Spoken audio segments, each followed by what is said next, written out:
Máš minútku? Čo sú najčastejšie nedostatky z hľadiska protipožiarnej prevencie?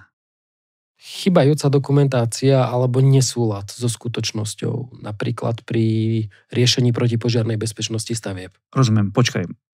Skúsme také praktické veci, ktoré nič nestoja a dokážu zlepšiť protipožiarnú prevenciu na pracovisku. Čo každý z nás môže ovplyvniť. Presne tak.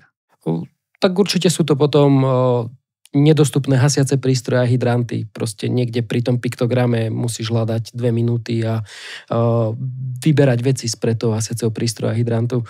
Veľmi často sú to hlásiče EPS-ky, pred ktorých sa položí nejaká skrinka, opre sa tam paleta, unikové cesty, hej, zužujeme si ich zbytočne nejakým materiálom, zaterasíme, nie je prechodný unikový východ a určite aj požiarne dvere, to je veľmi obľúbené, zakladať nejakými zarážkami alebo kajlíkmi, aby boli neustále otvorené. Takže asi toto je to také najpraktickejšie. A to sú veci, ktoré nič nestoja a pritom dokážu zvýšiť Presne tak.